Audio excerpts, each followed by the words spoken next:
Muchas gracias. Muchas gracias. ¿Qué tal? ¿Cómo les va? Bienvenidos, aquí estamos. Todo tiene un porqué. Segunda temporada. Estos primeros 3 días que pasaron, la verdad que muy lindo, le hemos pasado bien, pero me olvidé de mencionar algo fundamental, algo que nos enteramos la semana pasada, que este programa ha sido nominado al Martín Fierro. ¡Aplausos! Por la producción 2017, claro. La verdad, ¿cómo?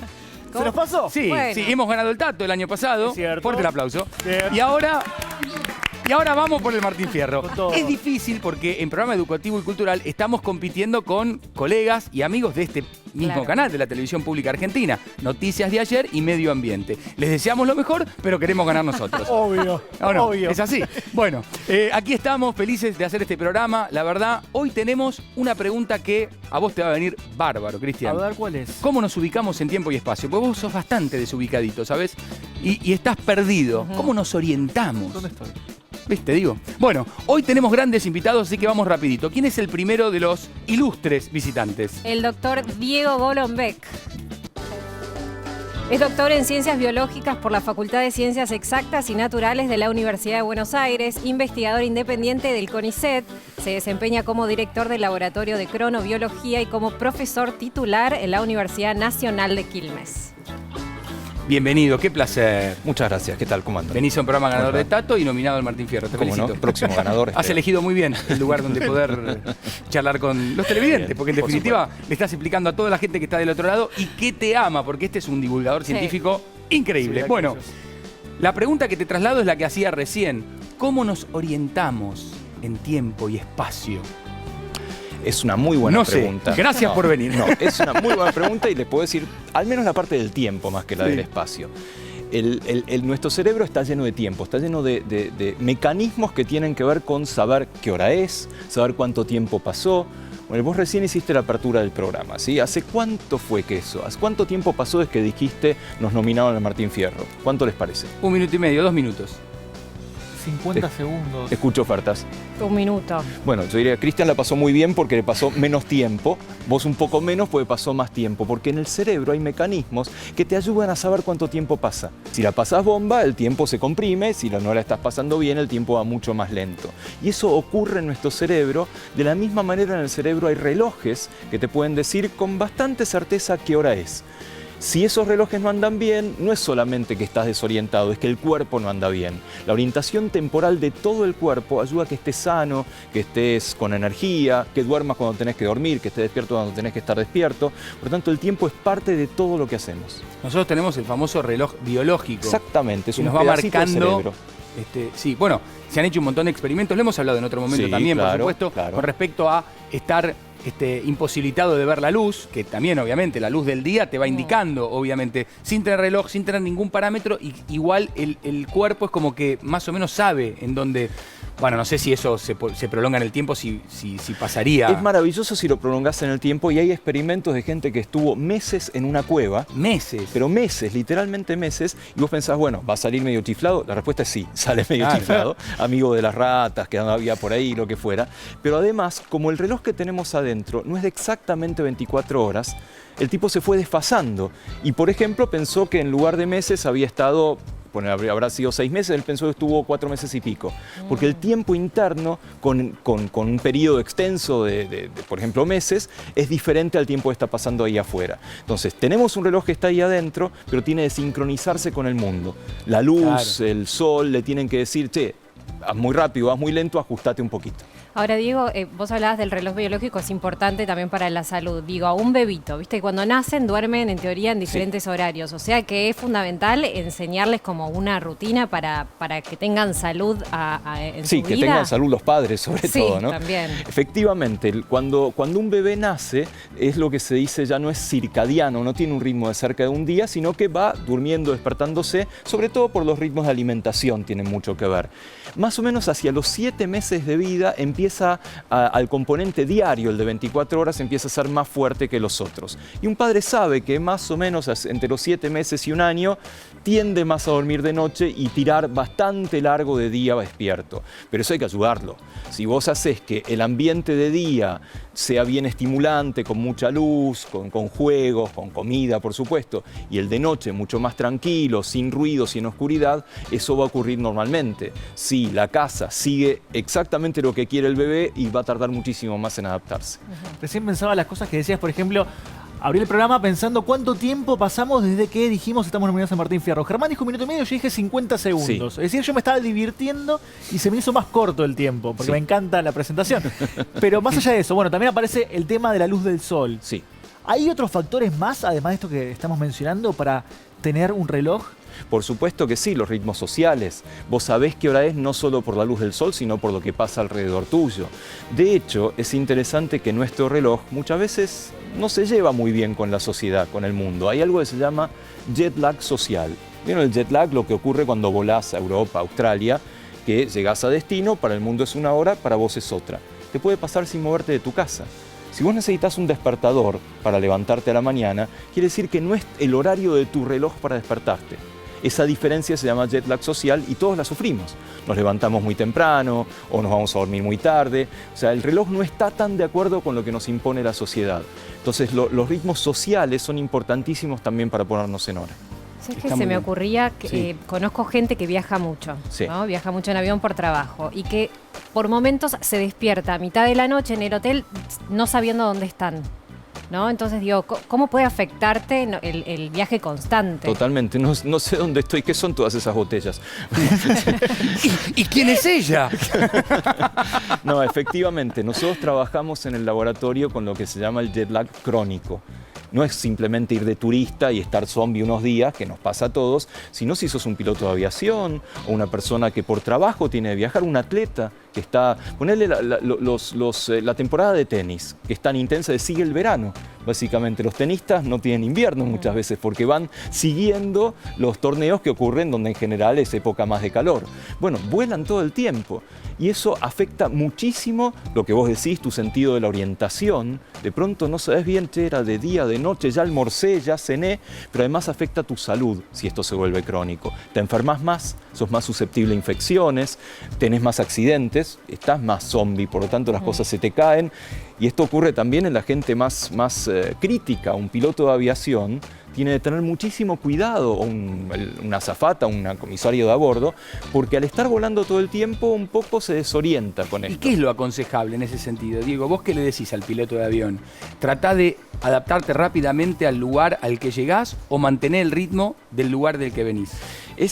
Son dos extremos. Una posibilidad es que el tipo siempre tenga el horario de Buenos Aires. Ponele. Entonces, allá cenará a las 4 de la tarde y almorzará a las 3 de la mañana. No es muy fácil hacer eso.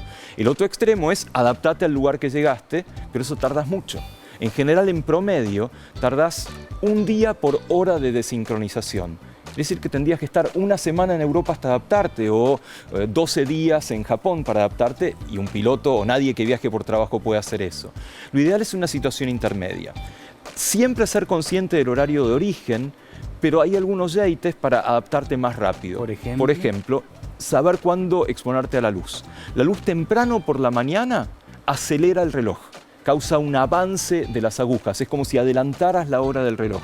La luz hacia la tardecita retrasa el reloj. Entonces, si vos sabés más o menos cuándo exponerte a la luz, te vas a adaptar más rápido. Después, no para el piloto obviamente, pero si sos el pasajero, lo ideal es que en cuanto te subís al avión, tu reloj sea el de destino. Te van a bombardear con películas, con comida, lo que fuera. Si podés no seguir el horario del cual traías, sino ya ponerte en la cabeza el horario de destino, te vas a adaptar un poquito más rápido. Después, cosas bastante básicas, separar el horario de la comida del horario del sueño, eso ayuda. Nosotros tendemos a cenar muy tarde y al ratito irte a dormir. Bueno, eso no está bueno para el reloj. Si le das un tiempo más mejor, desayunar bárbaro, ¿sí? Desayuno, o sea, venís de muchas horas de ayuno. El cuerpo y el reloj necesitan energía para enfrentarte a Hago un día. todo mal, me estoy dando cuenta. Sí. La verdad, ¿Qué va a yo ser? lo escucho a él y hago todo exactamente lo contrario. Así estoy, así estoy. No sé ni... Son las 6 de la mañana. Desorientado. Juan. Hablamos de relojes internos y hablamos de tiempo, pero el tiempo también tiene relojes. Y relojes poco comunes. Por ejemplo, Cristian, ¿dónde estuviste? En la Torre de los Ingleses, ese reloj maravilloso que mucha gente aún hoy en día en Plaza San Martín, para saber qué hora es, levanta la cabeza y ve. Ahora se llama Torre Monumental y hablé con Omar Bebacua, es uno de los encargados del edificio y nos contó lo siguiente.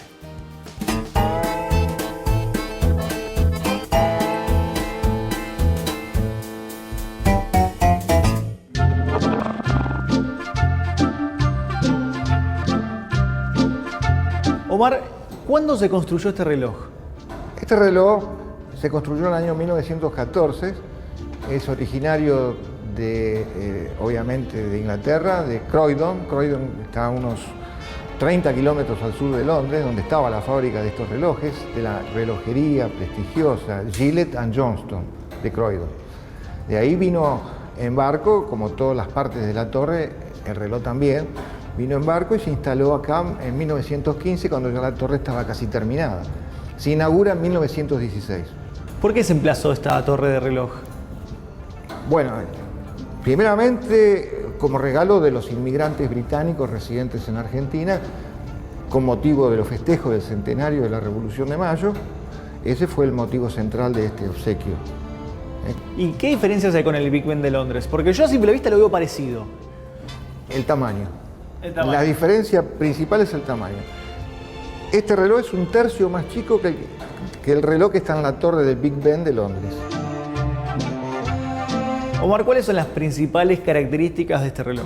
Este reloj, como dijimos, reproducción, réplica del que está en la torre del reloj en Londres, torre del Big Ben, por la campana le dicen el Big Ben. La característica de estos relojes es el áncora, que se llama, el sistema de escape, se llama escape de gravedad. Como este es exactamente igual al que está en Londres, los brazos vuelven por gravedad. Esa es la principal característica que lo hace totalmente ver este sistema de péndulo con el áncora y ese tac es exactamente igual que el de Londres. Es la principal característica. Y la pregunta que le quiero hacer, Omar, ¿alguna vez el reloj dejó de funcionar? Y sí, tuvo episodios principalmente, bueno, ya sabemos, después de la guerra de Malvinas, hubo atentados y bueno, tuvo mucho tiempo abandonada la torre, hasta que se restauró en el año 99 y se puso nuevamente en funcionamiento el reloj. Omar, muchísimas gracias.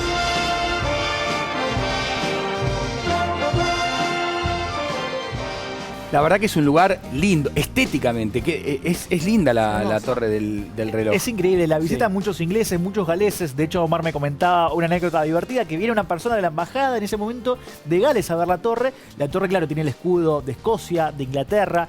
Y cuando ve el escudo de Gales, se da cuenta que el dragón rojo estaba mirando para el otro lado. Entonces se enojó con Omar, le dijo, ¿cómo puede ser esto? Omar le dijo, perdón, lo trajeron así de Inglaterra, no tenemos nada que ver nosotros. ¿Qué pasó? Después, con el tiempo, un investigador de Gales le mandó un mail a Omar, estuvo investigando el tema y se llegó a la conclusión de que en ese momento los ingleses, para ser despectivos con los galeses, hacían que el dragón, cuando hacían la bandera o el escudo, mirara para el otro lado.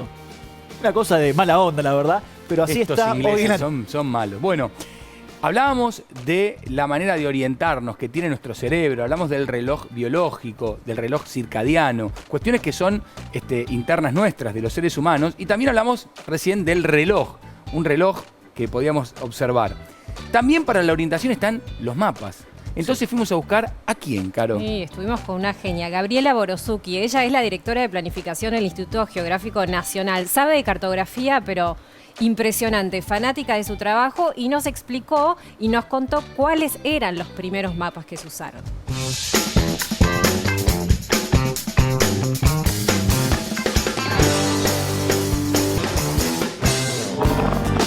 Graciela, ¿cuál es el mapa más antiguo que existe? Hay un plano original de la ciudad de Çatalhöyük, que es en Turquía. Hay otro que es del 6200 a.C., otro de la ciudad de Nippur, que también es un plano, que es del año 1500 a.C., y el que conocemos todos como el mapa mundi, el primer mapa mundi, que está en el Museo Británico, que es del 500 a.C. ¿Y qué características tienen estos primeros mapas o primeros planos? Bueno, el de Catalhoyuk es un mural que está en piedra y es un plano que contiene una calle, la ciudad con 80 edificaciones y se ve, ya no en planta, sino en la parte de atrás, un volcán con 2 conos y se puede identificar el volcán de Hasan Dagh. El otro, el de Nippur que te comenté, ya está hecho en arcilla, grabado en arcilla. Ese mapa muestra los alrededores de la ciudad de Nippur, que era la ciudad santa de los sumerios. Tiene todo lo que es el muro, unos templos recorridos por el Éufrates y un canal en el medio. El primero no está en escala, el de Nippur está más o menos en escala. Y el de Babilonia sí está en escala, está orientado. Es un mapa donde el mundo, todo lo conocido, está entre 12 círculos. En la antigüedad, si tenemos que hablar en general, ¿cómo eran los mapas? Bueno, los mapas se hacían como grabados, puede ser en piedra, puede ser en esto que te comentaba, en arcilla. Y esos mapas hay muchos, por ejemplo el de Hereford, que es uno que ha llegado hasta nuestros días y que está en la Catedral de Hereford en Inglaterra. Está hecho en el cuero de un ternero. Obviamente también en pergaminos, en papel y bueno, más tarde cuando apareció la imprenta se divulgaron muchísimo más. Y Graciela, ¿quién fue el primer cartógrafo que nombró a las tierras transatlánticas como América? Bueno, fue Martin Walser-Müller. En el año 1507 él hizo un planiferio, un mapa mundi, vamos a llamarlo correctamente, y incluyó por primera vez América, llamándola realmente América. Graciela, muchas gracias. No, gracias a vos. Bueno, le puso por Américo Vespucio, América. Mirá si le ponía Watson-Müller, que es el apellido de él, ¿viste? ¿Dónde vivís? ¿En qué continente? En Watson-Müller. Bueno, estamos hablando de cómo nos orientamos. Obviamente, en tiempo y espacio, hablamos del cerebro. Vamos a hablar en un ratito, porque tenemos un investigador del CONICET que en un ratito también nos va a visitar y vamos a hablar puntualmente de lo que nos pasa en el cerebro. Pero yo quería aprovecharlo a Diego por 2 motivos. Primero, por una investigación que me dijiste que hicieron, que me cuentes a propósito del tiempo y espacio.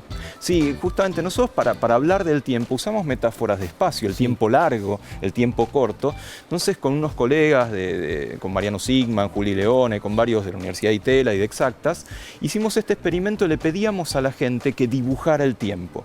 Por ejemplo, le pedíamos que dibujara 3 círculos que representaran el pasado, el presente y el futuro, como quisiera, en un plano. ¿Y dónde lo dibujaba la gente? Mirando para dónde. En general, la mayoría lo hacía en el orden pasado, presente, futuro. Lo hacía como mirando para arriba. El futuro estaba un poco más arriba. Y el tamaño de cada uno de los círculos dependía de la edad, ¿no? Para una persona muy joven, como que el futuro era un coso así enorme, para una persona de mediana edad ya eran los 3 bastante parecidos. O sea, nuestro cerebro piensa el tiempo y el espacio en algún lado de la misma manera. Y con respecto a los relojes que veíamos hace un ratito, la aparición del reloj, ¿nos cambió la percepción del tiempo? Seguro que sí, en principio la hizo homogénea, ¿no? Los relojes sirvieron para que todo el mundo hablara de lo mismo, en cierta forma. Y bueno, después vinieron los físicos para ver cómo tenían que hacer para que la hora en la cual salía un tren de Buenos Aires fuera la misma, que los cordobeses supieran que había que estar esperándola. Un poco la relatividad nace un poco de eso en la cabeza de Poincaré, de Einstein y toda esa gente. Pero lo que sí nos cambió la percepción del tiempo más que el reloj fue la luz eléctrica. Edison es el gran ladrón de tiempo. El tipo, ¿para qué inventó la luz eléctrica? Para llenarse de plata, seguro, pero además para trabajar más, para que el trabajo no estuviera limitado a las horas de luz o a las velas, que no se trabaja muy bien. Y eso nos cambió completamente la vida, todavía nos la cambia. Ahora vos no tenés limitaciones, que no, es de noche, no importa, prendo la luz. O bueno, es verano, prendo el aire acondicionado, es invierno, prendo la estufa. Eso cambió muchísimo nuestro reloj biológico. Dormimos menos, rendimos menos al dormirnos también.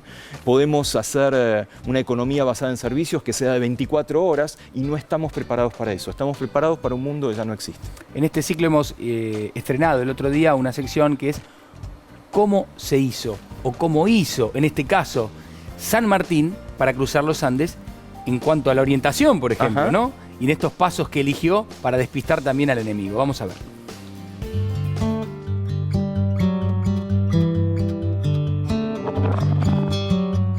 Bueno, San Martín para el cruce de los Andes es un sistema de señalética que se había usado por Napoleón en las campañas europeas y que eran señales visibles, con colores visibles, que se podían ver a distancia, que ya estaban preestablecidas, un código, ¿no?, de avanzar, retroceder, frenar, o sea, eso se usó, se usaron señales de humo en algunos casos, así como también hubo todo un sistema de protección de la visualización del enemigo, digamos, ¿no?, evitar el fuego para que el enemigo no vea, y el nivel de confusión sembrado en el enemigo. Pensemos que de los 10 pasos posibles ellos cruzaron por los 6 que el enemigo no detectó, porque le habían pasado información falsa, controló los otros 4, donde no pasó nadie, y eso hizo de una fuerte dispersión de tropas españolas que facilitaron la llegada a Chacabuco de todas las tropas, ¿no? Así que hizo un relevamiento con su mesa chica, con Álvarez Condarco, que fue uno de los oficiales más importantes en la planificación del cruce, de por dónde pasar. Así que se eligieron esos 6 pasos muy conscientemente. El paso que admitía más cantidad de tropas, que fueron los de Uspallata, los Patos, ¿no?, los pasos más chicos, que son los de arriba, los de La Rioja, los de San Juan. Así que se hizo todo con mucha práctica, ¿no? Se valió mucho de los vaqueanos, que colaboraron muchísimo, los troperos, los vaqueanos, ¿no?, que ya conocían los caminos porque eran caminos muy frecuentes. La economía mendocina vivía hasta el año 14, cuando cae Chile en manos españolas, de la venta de ganado a Chile. Por lo tanto, el paso era permanente y frecuente y sabían los vaqueanos y los troperos. Eso se hizo de una manera minuciosa y prácticamente San Martín había elaborado un diario del cruce previo al cruce, que luego se respetó extraordinariamente. Si uno compara el plan de San Martín del cruce y el cruce realmente y la crónica del cruce, son prácticamente exactos, ¿no? O sea que el nivel de precisión fue increíble. Gracias, Felipe Piña, la verdad siempre muy claro y muy didáctico, me encanta. Bueno, vamos a presentar a alguien muy especial porque yo quiero saber qué pasa con nuestras neuronas, qué pasa en nuestro cerebro en esto de la orientación. ¿De quién se trata? Del doctor Emilio Kropf. Licenciado en Física por la Universidad de Buenos Aires, doctorado en Neurociencia Cognitiva en Sisa, Trieste, Italia. Entre otros objetos de estudio, investiga cómo codifican información y para qué sirven las neuronas que nacen en el cerebro adulto, en los circuitos de la memoria. Tiene un postdoctorado con el matrimonio Moser, ganador del Nobel 2014, que cursó en el Instituto Kavli de Trondheim, Noruega. Y además es investigador del CONICET en la Fundación Instituto Leluar. Bienvenido. ¿Qué tal? ¿Cómo está? ¿Bien? Muy bien. Bueno, a ver, ¿qué pasa en nuestra red neuronal, nuestras neuronas? ¿Qué pasa que nos permiten estar ubicados en tiempo y espacio? O ir de un lado al otro, ¿no? Bueno, tenemos un sistema bastante complejo, lleno de distintos tipos de neuronas que estamos empezando a entender recién ahora, digamos. El espacio, sobre todo, es algo bastante complicado comparado con, por ejemplo, el tiempo, que es una dimensión sencilla en el sentido, sin querer desmerecer, por favor, el tema de... Ya empieza la pica, ya empezamos, recién entraste y bueno, Diego se calentó. Pero el tiempo siempre corre para adelante, entonces eso ya te da una regla que es bastante, digamos, de bastante simplicidad. El espacio a veces va para adelante, a veces va para atrás, uno puede ir para el costado, para el otro costado, para arriba, para abajo, y además el espacio puede estar lleno de barreras que a mí no me permiten avanzar. Entonces, bueno, para poder orientarnos y para poder ir de un lugar a otro, necesitamos mecanismos bastante complejos. En los años 70 se empezaron a descubrir los primeros de estos mecanismos, que son las place cells, que son neuronas que se llaman place cells, en inglés quiere decir neuronas de lugar, que lo que hacen básicamente es cuando uno entra en un lugar nuevo, tiene un montón de neuronas y cada uno elige un lugarcito del lugar en donde va a activarse eléctricamente, ¿sí? Entonces se reparten el espacio entre sí y eso conforma en nuestra cabeza el mapa del lugar ese nuevo que estamos conociendo. Y ese mapa lo vamos a poder utilizar la próxima vez que entremos al mismo lugar. Contame un poco del trabajo que estás realizando en torno a esto de las células y de las neuronas. Bueno, ahora tenemos varios proyectos. Yo hace muy poco encontramos un tipo nuevo de neurona que no se conocía dentro de esto que ahora ha dado en llamarse el GPS del cerebro o el GPS interno, que lo que hace es medir la velocidad a la cual nos desplazamos. ¿Son las speed cells? Las speed cells. No fuimos muy originales, pero en ciencia a veces conviene no ser original en ciertas cosas. Y está claro, speed cells, speed por velocidad en inglés, ¿no? Exactamente, es un mensaje claro. ¿Qué pasa? Nosotros, si conocemos a qué velocidad estamos caminando, podemos tener una idea, una estimación de cuánto nos desplazamos. Y eso también es una manera distinta de saber dónde estamos. Digamos, uno puede o bien mirar alrededor suyo y ver, bueno, yo estoy cerca de esta columna, entonces cada vez que estoy cerca de esta columna sé que estoy en un lugar determinado, o simplemente mediante cálculos mentales saber que yo recorrí cierta distancia y estoy cerca de esta columna. En cuanto a las células, porque vos me dijiste las place cells, que son de lugar, ¿no? Sí. Esto que contabas al principio, las speed, ¿y qué otras más están? Bueno, están las más lindas que surgieron en los últimos años y las más importantes se llaman grid cells, que es un poco más complicado de entender lo que hacen. Básicamente uno cuando ve un mapa, hay dos tipos de información que tiene ese mapa. Por un lado tenemos información sobre qué cosas nos vamos a encontrar cuando estemos en ese lugar. Por ejemplo, una columna. Yo quiero hacer el mapa de este estudio, voy a dibujar una columna. Ahora, hay otro tipo de información que aparece en los mapas que son las rayitas, ¿no? La cuadrícula. Que eso lo que nos está dando es información, nos está dando una métrica del espacio, una manera de medir el espacio que es realmente independiente de a qué tipo de mapa nosotros se lo queramos aplicar. Como latitudes y longitudes. Latitudes y longitudes valen lo mismo en Oceanía, en América o en Europa, ¿sí? Ese trabajo, el de las latitudes y longitudes, es el que están haciendo estas neuronas, las grid cells. Lo que pasa es que bastante llamativamente no presentan una simetría cuadrada como la que presentan los ejes cartesianos y las longitudes y las latitudes, sino que tienen una simetría hexagonal. Lo cual, bueno, llama bastante la atención. ¿Y hay alguna que te da esta posibilidad de orientación, de decir, bueno, o sea, sé que allá está el norte, no sé, viste que, o sea, uno sabe... Sí, la brújula. Bueno, como una brújula mental, interna. Digamos, interna. Tenemos una brújula también que se llaman, a ver si quieren adivinar cómo se llaman, se llaman Head Direction Cells, o sea, es neuronas de la dirección de la cabeza, porque en particular lo que hacen es disparar según, no importa cómo yo me estoy orientando físicamente, sino en qué lugar está apuntando mi cabeza. No tiene nada que ver en realidad con el campo magnético de la Tierra y cosas por el estilo, que es lo que miran las brújulas, pero sí tienen que ver con uno cuando entra a un lugar nuevo, de alguna manera el cerebro enseguida empieza a buscar qué es lo más estable que hay dentro de este lugar, y lo más lejano posible y lo más estable posible. Y entonces yo me anclo a eso y eso pasa a ser como mi punto de referencia. Y uno ve esto muy claramente cuando, por ejemplo, uno elige un punto de referencia que más adelante uno descubre que se empieza a mover, que eso nos ha pasado a todos, que puede ser un camión grande o algo así, que se empieza a mover y sentimos que nos movemos nosotros. Bueno, recién vos decías estable por estático. Por estático, ¿sabes?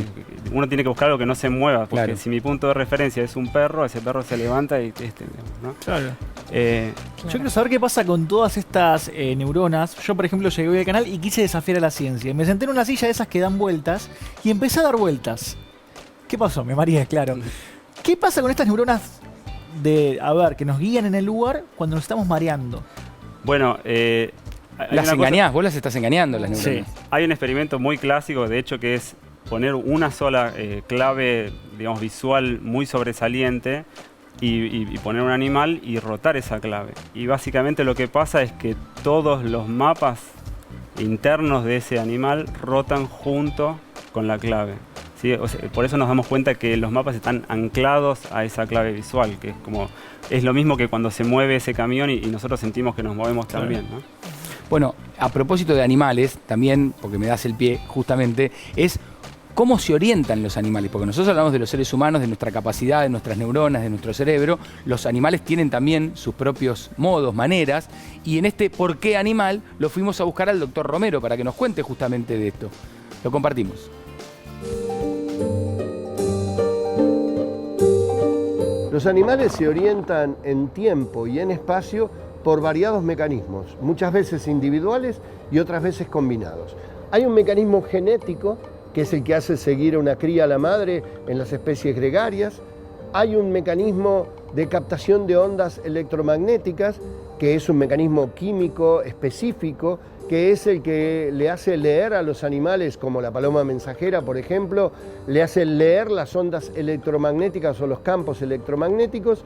Hay mecanismos que tienen que ver con lo olfativo, exclusivamente, y esto es a través de las feromonas. Es el perro que chusmea en el barrio, es el que marca territorio con sus heces o con su orina, y hay mecanismos tan sencillos como los visuales, por el cual, si yo te digo dónde queda la peluquería, vos decís al lado del almacén, y el día que te cambian el almacén y te cambian la fachada de la peluquería, probablemente te pierdas. Otro ejemplo son las abejas, y el ejemplo de las abejas es mágico, porque las tipas mandan a una a explorar, y vuelve, ¿y cómo les cuenta si no sabe hablar? Se los cuenta bailando, moviéndose tantas veces a la izquierda, tantas veces a la derecha, en un cuarto de círculo, en medio círculo, y les dice: para aquel lado, a tantos kilómetros, hay Morphy del bueno. Vengan, vamos, o no hay, vamos por otro lado. Por ejemplo, las aves migran, las mariposas migran y los ñus migran. ¿Cómo saben que para allá está la comida? Y lo más importante, por ejemplo, la mariposa monarca migra a través de 4 generaciones. Se van muriendo y van teniendo cría, 4 generaciones que hacen 16.000 kilómetros entre México y Canadá, y después vuelven a México y otra vez sopa 4 generaciones. Esto lo hacen a través de los criptocromos y la asociación con ese bastoncito o compás magnético que tienen metido en las células primitivas y que los orientan en tiempo y espacio y les dicen: para allá tenés que ir. Interesantísimo, gracias Doc Romero, también siempre lo molestamos y porque es muy didáctico a la hora de la explicación. Estas mariposas, 4 generaciones, se van muriendo, van naciendo, van muriendo, la original no llega nunca. ¿Pero por qué?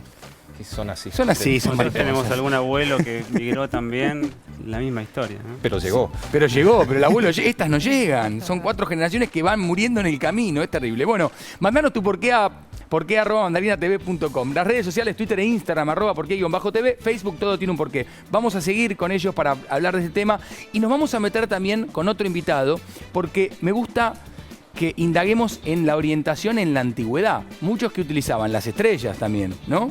Los cuerpos celestes para orientarse. Sí, me dice Diego, por ahí es para remármela. Pero sí, es así, estoy convencido. Bueno, hacemos una pausa y nos vamos con una pregunta para jugar con ustedes. ¿Qué tiene que ver con estar perdido? A ver. Es una peli, mira. La pregunta entonces: ¿quién dirigió el film Carretera Perdida? ¿Paul Thomas Anderson, David Lynch o Terry Gilliam?